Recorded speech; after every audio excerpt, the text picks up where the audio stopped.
This episode of Riffs on Riffs is brought to you by DistroKid. Go further with the American Express Business Gold Card. Earn 3 times membership rewards points on flights and prepaid hotels when you book through AmexTravel.com. Whether your destination is a business conference or a client meeting, your purchases will help you earn more points for future trips. Experience more on your travels with Amex Business Gold. Terms apply. Learn more at americanexpress.com/business-gold. Amex Business Gold Card. Built for business by American Express.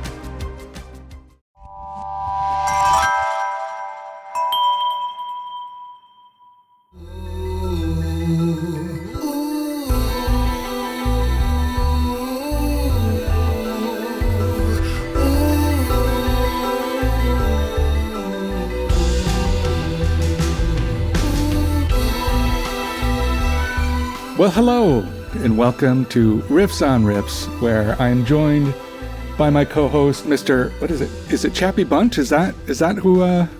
Is that the moniker that we're going with? We're not going with that. We're not going with that moniker today. Well, regardless, if the world was ending, I feel like just doing this show with you, I could die with a smile, and I would be happy. So I would just want to thank you for coming along for this journey. What I'm sure is going to be an adventure. What's going on in your world, my friend? Well, this is the 1 week that we actually get to talk about Bruno, right? There's that song, We Don't Talk About Him, that I feel like this is important. It's the 1 week. How did I not see that one coming? That was well done, sir. Well done. So if you don't know, we're talking about the song by Lady Gaga and Bruno Mars, Die With a Smile. Welcome, Riffers. Welcome, Riff Nation. Another episode of Riffs on Riffs. So first off, I have so much to say about these artists, specifically Bruno, but I need to know, what your thoughts are about this song, Die With a Smile. What are your thoughts right off the bat? Song's great. Video's terrible. Wow, you don't like the video. I know you didn't ask me about the video, but I'm going to come in hot. Wow. And the song it's a good song. It's our fantastic producer Chris made the comment a second ago saying that it feels like it was written to try and win a Grammy, which usually doesn't work, but it does have that vibe. Like, how do we pack in all of the hooks? We've got 2 huge artists. Let them do their thing. They do it well. It's a good track. So I don't think it's a pop song. I think it's a rock song. That's my other hot take. But we can get into that. But yeah, those are my my launching shots. I don't know. What are your thoughts? Well, it is so, I'm so glad that we don't talk about this stuff before we get on because it makes for a better show, at least in my opinion. So we can argue? Yeah. Awesome. Yeah. So we can argue, right? Like I said, ESPN sports show. Man, I guess, so for me, I heard the song on the radio and I thought it was just okay. I was probably doing something multitasking. It's all right. Sorry, it's cool. Then something made me want to watch the video. I think I was looking up Bruno for something. I was like, does he have a new album? Like, what's going on with Bruno? Right. Check him out. Then I saw that he had, okay, let me check out the video. And I love the video. I love the video. Yeah, I think the video it's such a retro feel song. I think that the way that they did the video, I thought was kind of cool. That's my opinion. I knew this song was blowing up the charts and I hadn't given it a good listen. So I actually pulled up the video and I think that's what ruined the song for me. Because I saw the video first without actually giving the song a good listen, just, the audio by itself. And then I was like, oh, this is bad. Please tell me why you like this video, Toby. Because I think it's... Let me first describe it for our listeners who haven't seen it. Sure. You have Bruno and you have Lady Gaga wearing these, I guess, retro blue and red outfits. And she's smoking a cigarette, which is super weird, and wearing a weird wig. And it's just, and I feel like they're forcing this sort of weird chemistry. And then she gets up on the piano and I don't know, the whole thing is just like surreal and not in a good way. And it's a throwback and not in a good way. And the whole thing just offends me, Toby. I'm out. I can't do it. It offends you. Those are some strong words. We're done. No, I'm kidding. I understand some of the points you're making. And I guess to me, I liked Silk Sonic so much, the group with him, with Bruno and Anderson .Paak, that the retro videos, like I'm still kind of stuck in that vein. And I think that was going to be actually one of the greater points I was going to make about Bruno is Bruno doesn't necessarily make music for today. He kind of makes music for yesteryear. And those are his best songs. This dude finds a way to tap into that a time period, whatever that time period may be. So my theory, I have some hot takes myself. And all right, I'm here for it. One of them was that you have method actors, right? I think he's a method performer or artist, if you will. For sure. Because when he goes, he's so convincing that he's in that, like there. Like him and Anderson .Paak, when they did Silk Sonic, I was like, dude, this feels like the 70s with better cameras. I feel like I owe you an apology. Oh, go ahead, please. I'm really sorry about this. Like, truly. I'm here for all the Because you have been sorries. talking about Silk Sonic for a while now, right? I think that album came out in 22 or something? Yes. And all I had really heard and seen was the song Leave the Door Open, saw the video. I was like, that's cool. I dig it. And I had not listened to the album. Oof. And I was like, okay, and then I went back. First of all, this is the ultimate throwback. Bootsy, baby. Like, first of all, I think he's the one who named Silk Sonic. If you did, I completely spaced. I know I did. I know I told you. There's no way that if you told me that, I would have gone and listened to the album right away. God. But I pulled it up and I was listening to Fly As Me today and I was like, that's good. And like, there's so many good tracks on that album. And I was like, I gotta call Toby. And thank God we're doing this show so I can apologize in a public forum because that's how bad I feel about this, Toby. So that's my bad. I will give it a more thorough listen repeatedly. You were correct the whole time. No need to say, I'm sorry. Just say you're going to keep on listening to it because it is that good. And it's Joe and Toby music because it's got like the Braswell slow jam mixtape. Oh, for sure. It mixed in with the Bootsy funk. For sure. Like it's like fantastic all the way. I was like, oh. Dude, yeah. It is a Sonic McDLT. It's the hot and the cold all together. It is fantastic. I've watched the interviews that those two have had together.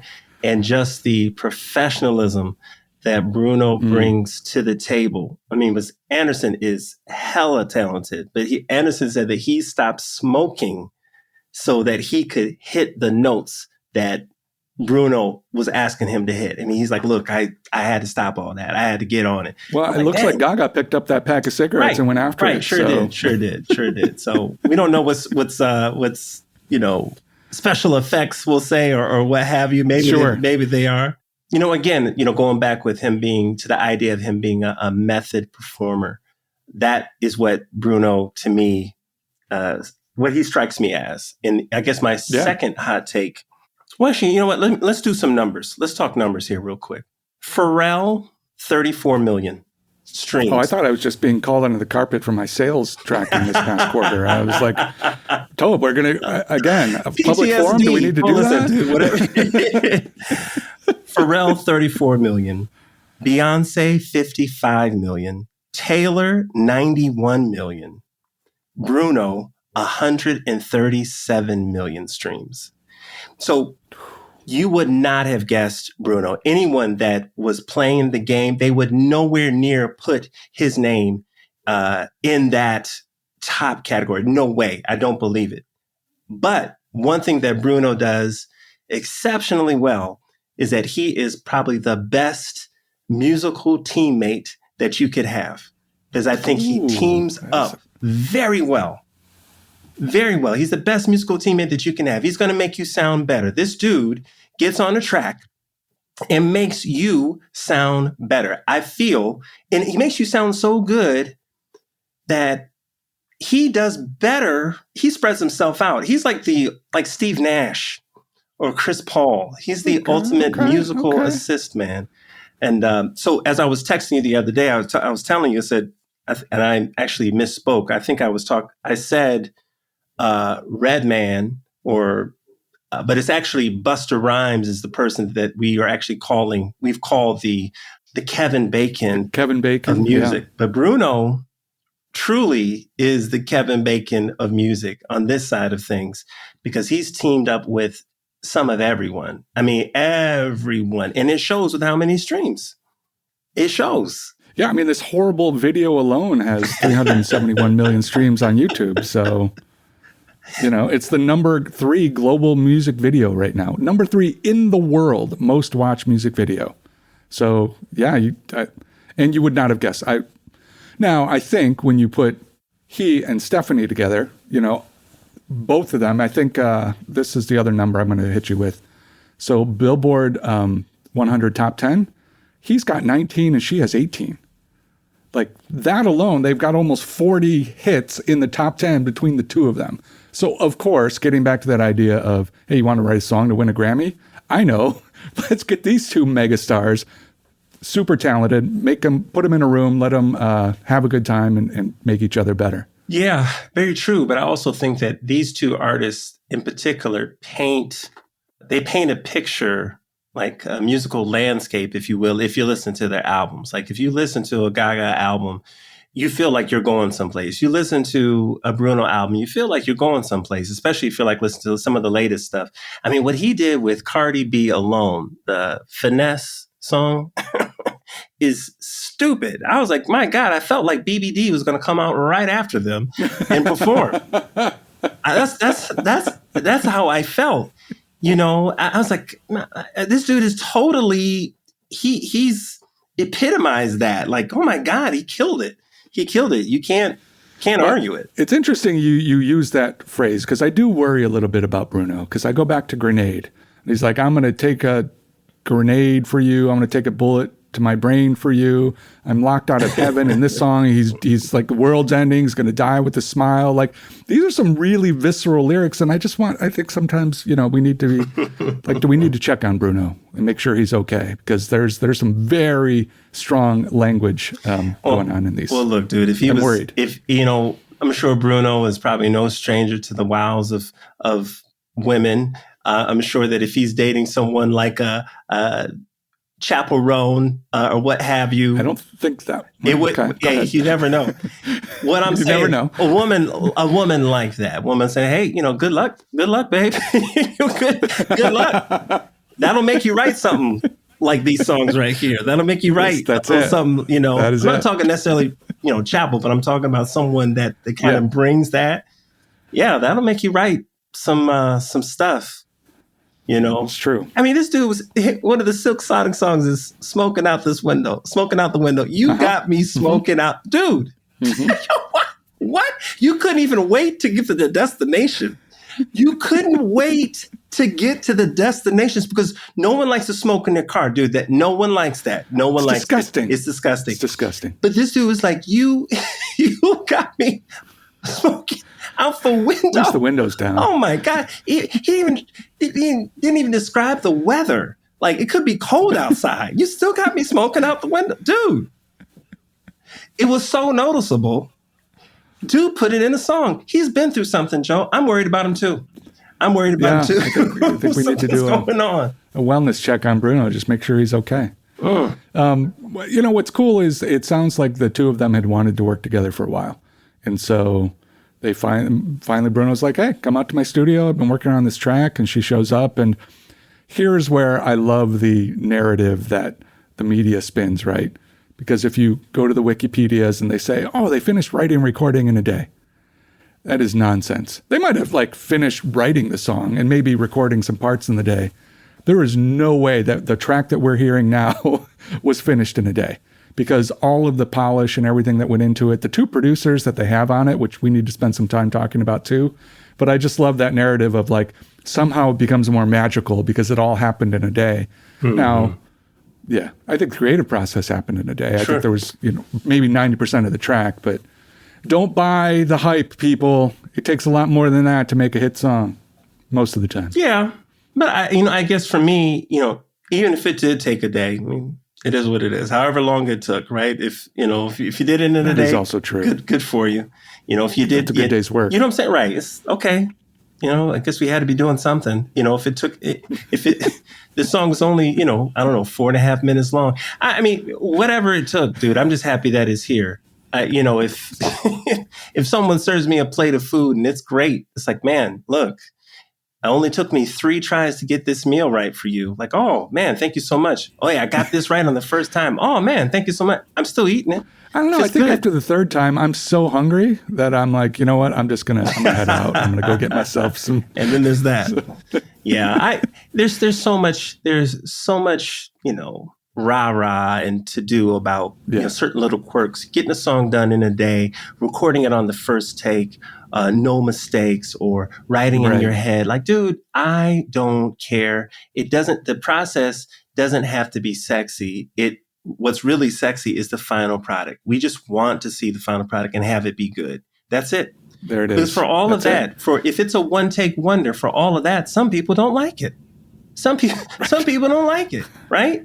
But for those of us that, that do, or if it's those little things that make it extra special for you, okay. I think it's a good story. Go ahead. You got another one? You got a story for me or no? No, I'm just saying it's a good story. Oh, yeah, and that's all it is. When those things happen, it's a bolt of lightning from beyond, and you feel really grateful, and that's awesome. But to your point, if it takes 12 takes, cool. It's still great. If it's Billie Eilish and you're comping together 100 different vocal tracks to get every single syllable sounding a specific way, that's pretty cool in a different art form in and of itself too. So, yeah. Yeah. But tomato. Yeah, exactly. I mean, whatever it takes to get to the final results, if the final product, if it's likable, if it's dope, then great, and then just kind of go from there. I mean, I think it's a lot, especially for, you mentioned Billie Eilish and how many takes, she did and how many parts it breaks up. It's interesting for that many takes, especially something so emotional as a song. A lot of people consider that overkill, like way overkill. Sure. I understand wanting to get certain parts of it and whatnot, but that's just a lot, But I think that's probably why songs like this song, or stories, I should say, about like the creation of this song and why they stick out so much. Like, man, it just felt so right that, we got it done in one day. Well, here's news to the people, I should say. When it comes to writing, a lot of us writers already have phrases in our heads. We've got notebooks all across the living room and in our studios and whatnot of things that we want to do a song about, phrases that we love. I mean, very rarely are we starting from scratch and not at least borrow or dabble from something to help the process go. And once, we've written songs in very short fashion. It doesn't take long if you're in the right moment. If things feel right. Actually, we did write a song in a day and then took another 3 months to produce the track, right? Because that's, you get the bulk of it there, but it doesn't come out as a nice, shiny, glistening sonic love fest right out of the gate. Yeah, but then again, we don't also have Bruno and Gaga's budget either. That is also true. Or these producers. So let's talk about these producers. I'm going to talk about Andrew Watt because, he won Producer of the Year in 2021. The cat's only 34 years old. And to me, I can sense his presence all over this track just because of the guitars, kind of that rock vibe that I was talking about. But I don't know how he, at such a young age, was doing work with Ozzy, was doing work with... I heard an interview with, Stone Gossard and I think Jeff Ament from Pearl Jam when they were doing Dark Matter, and he kind of came in and produced that album. And they were just like... It was so inspirational to them because he was such a fan of their previous work and their old albums. He's like, I just want to, kind of bring some of that joy of making music and what you guys were doing earlier in your career back, not to recreate that album or do a legacy album or anything like that, but how do we make something new and fresh that kind of harkens back to that creative process? So every time I've heard people talk about him, they talk about kind of his energy, obviously the kind of musicality, and his own work is very typically guitar heavy. But yeah, I just think when you get that and then you compare it with Dernst,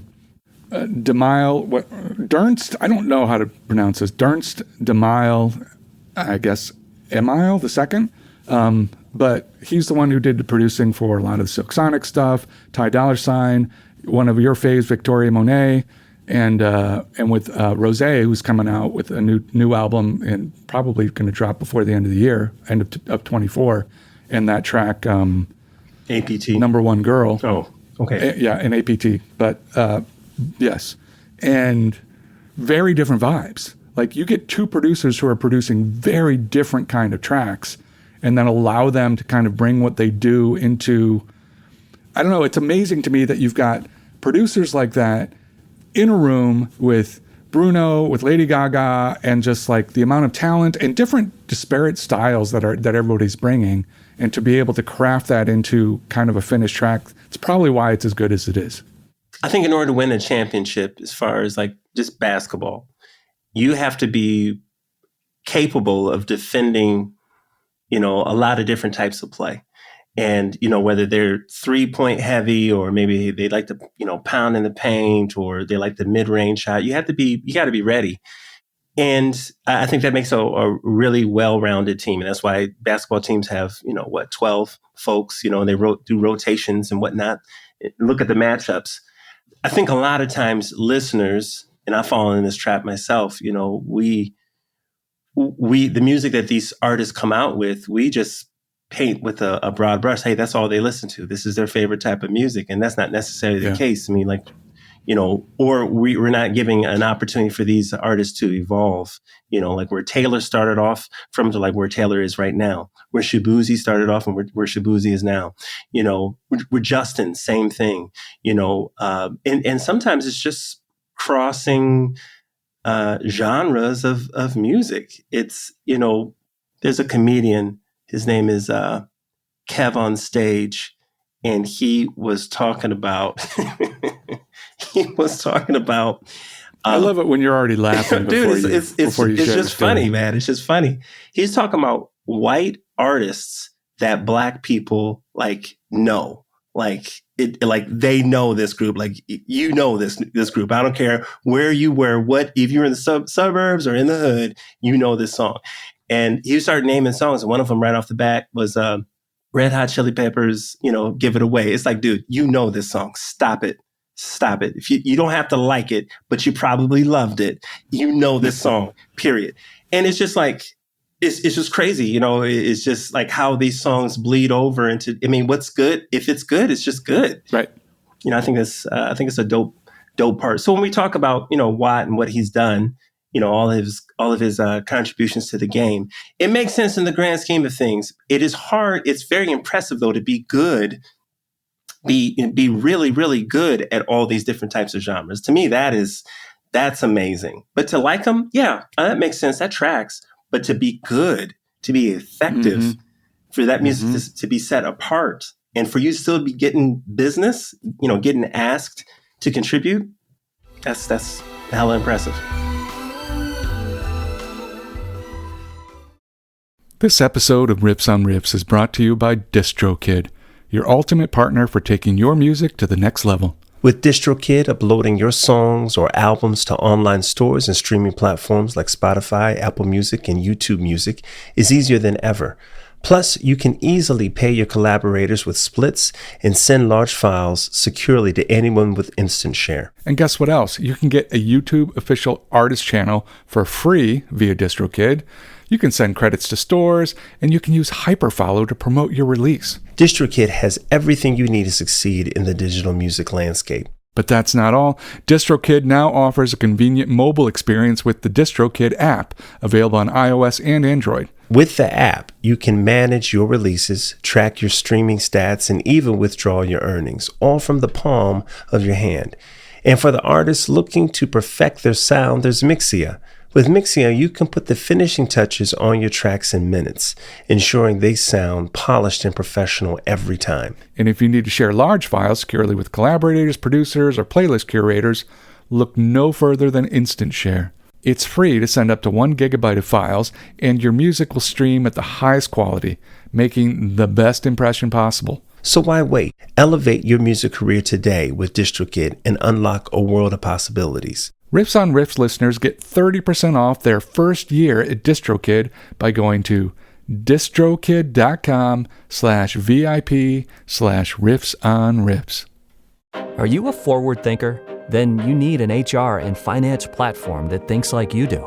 Workday is the AI platform that helps propel your organization, your workforce, and your industry into the future. Workday, moving business forever forward. Don't miss a special offer on November 19th from Botox Cosmetic on Botulinum Toxin A, the one and only product of its kind FDA approved for over 20 years. Buy one $50 gift card and get one free while supplies last. Terms and conditions apply. For prescribing information and box warning, visit BotoxCosmetic.com or call 877-351-0300.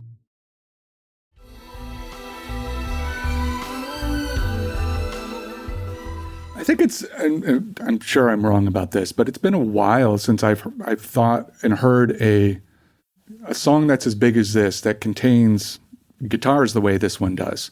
And I don't, you kind of mentioned Bruno being a stylist and that he's always kind of visiting multiple genres and whatever. And maybe that's why, is they were, because people have compared this to soft rock or yacht rock, which I don't buy that at all. But it could be that it was like, hey, we're going after that kind of, I mean, I guess judging by the outfits in the video, but I will give Bruno props to the gear he's rocking in the video. He looks like he's got a 66 silver tone, which is just kind of cool looking. I don't know. I'm very curious how it actually sounds, and I can't tell if it's a bandmaster behind him. So maybe they're like channeling that late 60s vibe, late 60s, early 70s kind of rock thing. And that's why they would bring in somebody like Andrew Watt to kind of give it that little, because I actually don't know. Is Bruno any good on guitar? I actually have no idea. He could be amazing. I'm not sure. I think he's good. I think he's good enough. I haven't heard him. I haven't, heard him jam on it, but something makes me feel like this dude is, he's got the talent. Like Prince adjacent, right? Man. He probably plays a million instruments and probably plays a lot of them very well. I mean, could you imagine him and Anderson .Paak in a just studio session? Because Anderson plays drums, but I think he does other stuff as well. I'm pretty sure he hits the keys. You know that Bruno's on the keys. Bruno does guitar. And I think Bruno can actually play the drums. I think if we go back to, I want to say he played the drums during some live performance. That's a lot, dude. That's a lot of talent. That's a lot. And if you can play guitar, you can play, well, I don't want to say effectively, but you can play, bass. You could do some things. Yeah, you can do some things. You could do some things. So, yeah. What I think is weird on this episode so far is it feels like we've been talking a lot about Bruno.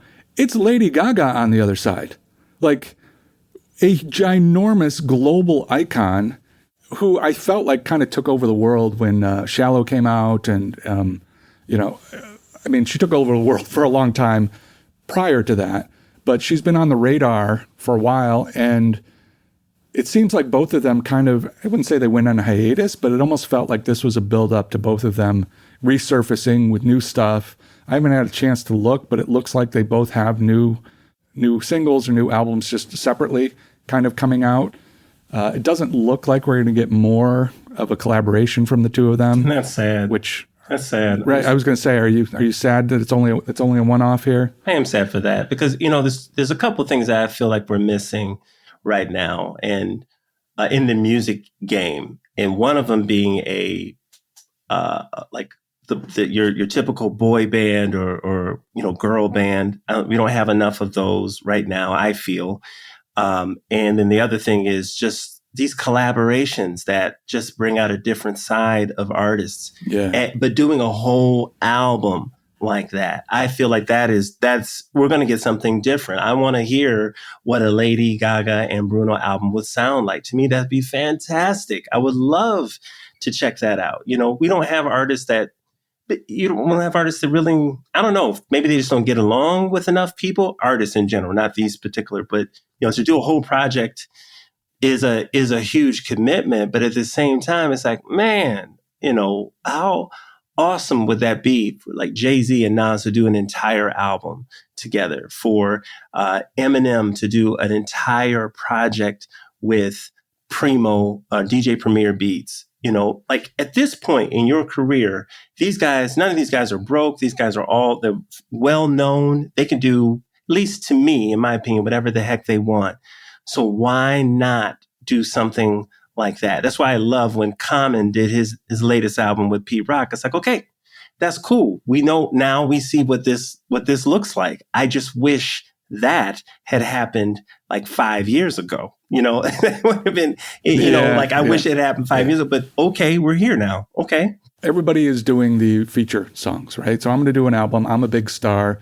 What 10 other stars can I bring in that they're all different? It seems like a marketing play in some ways, because if I can get 10 other people and get their audiences, onto, now I've exponentially grown who's listening to this album or this track. I wonder if that's part of it's a numbers game versus if I only get one other artist.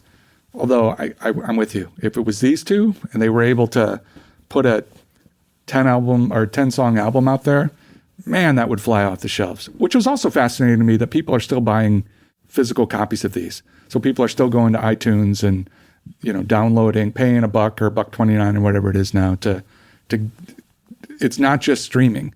So that's fascinating to me too. It's small numbers. I think it was like 43,000 or something for this track, but it's so crazy to me. Yeah. I would still take that. Oh yeah. Hell yeah. Put it on my iPod Shuffle and have a good time. Or your Zune. Oh, wow. Yes, sir. Another question I have for you, Tobe. So this song came out on, August 16th of 2024. And it's already up for Song of the Year, Best Pop Duo Group Performance. Do you think it's better to release a song later in the year to get Grammy attention, or do you want to have the longer build-up? You release a song in February, and now you've got a 10-month tailwind going into the Grammys. Mm-hmm. That's an interesting question. I think later in the year. I think that's the way that it is. I feel like you catch us in August, you've got 3.5, 4 full months, and we're going to end the year that way. I think there's just something to bias. That. Yeah. Especially going up, they're just playing the game, strategically, to get it in time for it to be considered, give it enough build up time. But, how long are they going to play the song? I mean, how long, right. In 6 months, more than likely the song would not be in the top 10 Boy, I hope not. At least not the video. Right. There will be new stuff to talk about. There'll be new stuff to talk about at that time. So I feel, there's that. I mean, this strategy with all of that, I guess, to me, coming out with I don't know how this works, but I'm just figuring like, hey, they came out with a single here in August. It's up for Song of the Year now. The album, we don't have a date for the album, but the album is probably going to come out in 2025 at this point for sure. And so you kind of, kill two birds with one stone here. You kind of double dipping a little bit because you're getting across, over 2 years. That's kind of cool.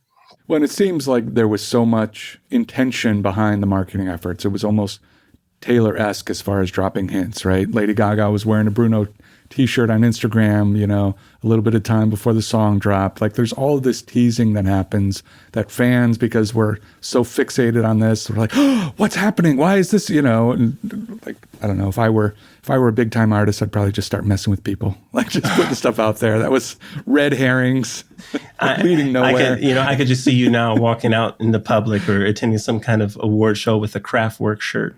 I could just see it. No, Toby. How dare you? How dare you? No, I think I think that part is all, it's cool. It's cute, yeah, it's if fun. you will. It is it's fun.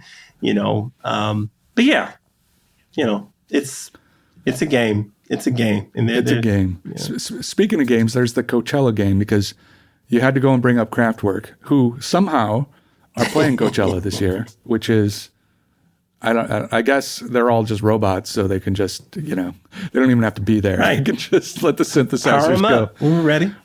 But apparently the new game is to look up the entire roster for Coachella in 3 days or whatever. And however many bands that you can name, like -7 or something, is how old you are. Because if you go through that list of, I'm telling you, you haven't heard of the vast majority of these bands. And the ones you have are like, oh, what? How? Like Kraftwerk? Why are they doing Coachella? I mean, there's some current artists that you would know, but it's, listeners, go play the game. Man. Let us know where you came out, because that'll give us a sense of how old our audience is. Phew, I haven't done that yet, but now I'm tempted. Now I'm tempted to actually go ahead and do that. Interesting. Well, I'm curious to see when they do drop. I think they'll probably wait for this to kind of simmer down a little bit, this song to simmer down a little bit, and then come out with their own separate projects.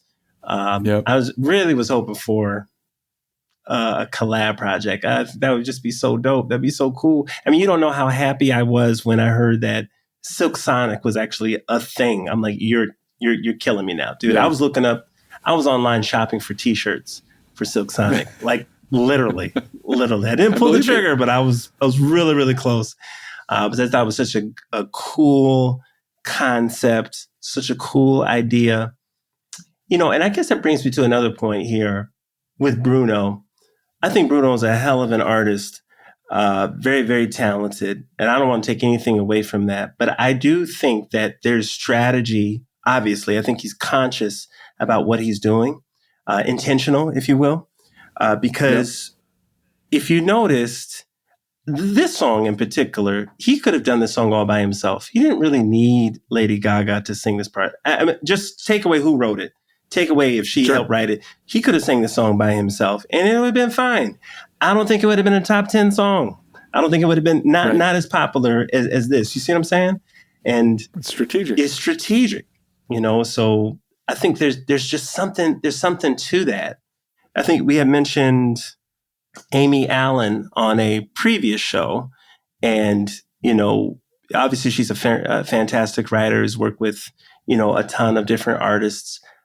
If she had written those songs for the songs she wrote for like Sabrina, if it wasn't Sabrina singing it, if it was somebody else singing it, it might not have done as well as Sabrina doing it. I mean, there's just some of these, I don't know, these intangible assets, if you will, that these certain artists bring to it. There's, Sabrina's got the whole thing, that she brings. Unlike Chapel, she brings this whole thing with her. It's a package deal. You add a couple of different songs on it, they put their little flair on it. Well, there you have it. It's interesting when you really think about it. It's like, wow, that's crazy. I guess that's been going on forever, right? We did our Christmas episode, and Mel Torme writes a great track, and it's like, who should sing this? One of the all-time greatest voices of all time. Right. Let's give it to Nat King Cole. Let's give it to the guy that always has a cigarette. Let's give it to Nat King Cole, right? We are not promoting that, kids, by the way. Not at all. But in the video with Bruno, they did. But regardless, they did, right? Do not smoke in your car with the window up or down. Like it doesn't. Just stop it. It's gross no matter when. So also vaping's bad for you. Maybe don't do that. Oh my God. And get off my lawn. What? Too funny. Too funny. Too funny. Who else would you like to see Lady Gaga do a song with? Do you have anyone else you would like to see her do a song with? Look, it's never going to happen, and it's way too late. Ooh, go ahead. I'm really curious now. Go ahead. Madonna. It will not happen, sir. It will never happen. It will not happen. There's some, but and it shouldn't. But if there was probably a point in time, maybe 10 years ago, where their careers were kind of passing in a way that would have been pretty cool. Yeah. So again, 10 years ago. I know there's a whole hubbub probably with Express Yourself and Born This Way or whatever, which are kind of the same song. And I get all of that. But if they would have been able to build on that and been like, oh my God, that's so cool that we are kind of the same in the way they approached and were pushing boundaries and all of that and making similar kind of music in different, time periods. Man, it would have been great if at that time they would have been able to collab on something cool. Agreed. How about you? Here's the thing with Madonna. Great career, fantastic artist, what a performer. But I feel musically, like straight talent, I think Lady Gaga got her in talent. I think she has a better voice. No question. There's no comparison, Yes. right? So if I'm going to team her up, Gaga with someone, I want to team her up with someone who actually has like chops, like that can really get with her in that way. So I'm thinking like Pink. I think her and Pink would be an interesting collaboration. Yeah. I think that they're both like, dude, I'm here to. And they can both lean into a little bit of that rasp if they need to, but still have that really pure tone if they want. So yeah, that could be. All right, let's make that happen, Tobe. And stylistically, woo, just both of them together on stage. I think that'd be sick. What about Bruno? Do you have anybody that you would like to see? What I want Bruno to do, because he's such good at shape shifting, is I want him to go back and do a crooner album. I want him to do, you know, like a Sinatra kind of vibe, or like kind of what Leve is doing, but not quite right, but like kind of in that time period adjacent where it's just that it's speakeasy music. Like the videos he could do for that, the swag he could pull off, the vocals, I think that'd be pretty dope. I think I just found a group. I'm just going to put this group out there. I think you put Leve, Bublé, and Bruno together, and you have some stuff right there that will be insane to listen to. The harmonies that will come out of there, the writing. You talk about the ultimate writing. The ultimate romantic album, the most romantic album ever. This is the quietest. I don't know. Bruno would put some disturbing imagery in there, but the rest of it would be. No, that'd be pretty. I feel like we're doing a little bit of the people who do the NBA trade tracker, where we're just like finding the numbers, where we're trying to make it all fit so we could swap so and so for so and so. Yeah. What's the salary cap hit on that one? It's going to be big. I can tell you that. Yep. Indeed. Anything else we can talk about with this song? Anything else outside of the fact that you can't stand the video? Am I wrong on this? Yeah, listeners, feel free to pile on if you think I'm missing the boat here. But I do not like any of the vibes at all in that. Period. You don't like the retro? It's like a retro, 60s, There's 70s. Not a lot of cowboy retro for me personally. That's like. Real that I would like to go revisit. So no, I think I'm good. Yeah, I don't think things were great in lots of ways at that point in time. So why do we need to go back there? The music was good, so that's cool. That's it. That's all we're talking about. Just the music. We're not talking about anything else. Just now we music. put visuals to it, Toby. That's what I'm saying. Okay. All right. I'm done. I'm getting off my soapbox. No, I think that's it. I think we can now officially die with a smile, wrap up the episode, and call it a day. Well, awesome. Thank you so much for listening, everyone. Joe's going to ask us, he's going to ask me to talk about where you can find us online. I'm going to certainly do that. So IG, you can find us at Riffs on Riffs. You can also go to the website, riffsonriffs.com. And we are also on Facebook. So if you want to catch us there, just look up Riffs on Riffs. Search it in your Facebook. I also want to say this. I had to talk to a friend last week who mentioned, I heard you guys came out with a song. I listened to the podcast, heard you guys came out with a song, but I didn't know the name of it or where I could find it. And I said, what? We definitely got to rectify the situation. So the group name is Silver Foxes. The name of the song is Write the Rest. There's going to be other songs that we're going to be releasing here shortly. I'm going to drop a line right now, Tobe. By the time this episode drops, our second single, Phoenix, will also be out. So yes, sir. There'll be 2 tracks for your listening pleasure, not pressure, with more to come. In fact, the one that's coming after that probably is going to be a banger. So I know which one you talk about. I'm excited. That's going to be a good one. Yeah, it's going to be fun. So Silver Foxes is the name of the group. Find us on Spotify and all listening platforms for that matter. Check us out. Well, Spotify for sure. Let's just say that. It'll be on all of them. Awesome. Thank you so much for listening. Huzzah.